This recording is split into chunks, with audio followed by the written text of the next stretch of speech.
Hello, അസ്സാം വലൈക്കും. Welcome back to my channel. എന്താണ് എല്ലാവരുടെയും വിശേഷങ്ങൾ? എല്ലാവർക്കും സുഖമല്ലേ? ഇന്ന് വന്നിട്ടുള്ളത് ഒരു ഹെൽത്തി ആയിട്ടുള്ളൊരു അടയായിട്ടാണ്. അപ്പോൾ അതിനായിട്ട് 1.5 കപ്പ് രാഗിപ്പൊടിയാണ് എടുത്തിട്ടുള്ളത്. അതിന് ശേഷം ഒരു ചെറിയ ബൗള് അരിപ്പൊടി, പത്തിരിപ്പൊടിയാണ് എടുത്തിട്ടുള്ളത്.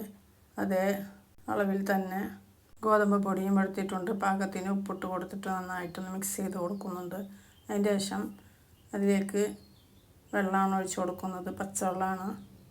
എന്നിട്ട് എല്ലാം കൂടെ നന്നായിട്ടൊന്ന് മിക്സ് ചെയ്ത് കൊടുക്കാം. വീണ്ടും കുറച്ചും കൂടെ വെള്ളം ഒഴിച്ച് കൊടുക്കുന്നുണ്ട്. എന്നിട്ട് നന്നായിട്ടൊന്ന് കുഴച്ച് കൊടുക്കാം. എല്ലാം കൂടെ മിക്സ് ചെയ്ത ശേഷം കൈകൊണ്ടാണ് എന്നിട്ട് കുഴച്ച് കൊടുക്കുന്നത്. എന്നിട്ട് ഇതുപോലെ ആക്കിയെടുത്തിട്ടുണ്ട്. അതിന് ശേഷം അതൊന്ന് മാറ്റി വെക്കാം. ഇനി അതിലേക്കുള്ള ശർക്കര ഒന്ന് ഒരുക്കിയെടുക്കാം. 2 അച്ച് ശർക്കരയാണ് എടുത്തിട്ടുള്ളത്. അതൊന്ന് കുറച്ച് വെള്ളം ഒഴിച്ചിട്ടൊന്ന് നന്നായിട്ടൊന്ന് വറ്റിച്ചെടുക്കാം. അപ്പോഴേക്കും തേങ്ങ ചിരവി വെച്ചിട്ടുണ്ട്. അതിലേക്ക് 1 ടീസ്പൂൺ നല്ല ജീരകം ഇട്ട് കൊടുത്തിട്ടുണ്ട്.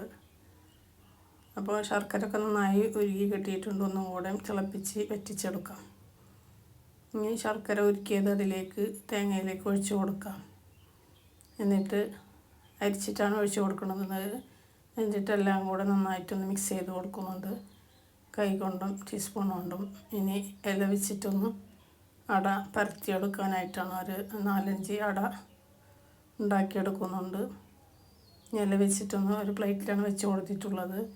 അത് ചെറിയ ഓരോ ഉരുളകളാക്കി ഇതുപോലെ ആക്കിയെടുത്തൊന്ന് പരത്തിയെടുക്കുന്നുണ്ട്.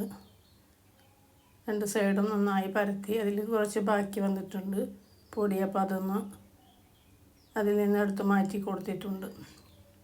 ശർക്കരയും തേങ്ങയും ഒക്കെ അതിലേക്ക് വെച്ച് ഒന്ന് പരത്തി കൊടുത്ത് ഇതുപോലെ മടക്കിയെടുത്തിട്ടുണ്ട്.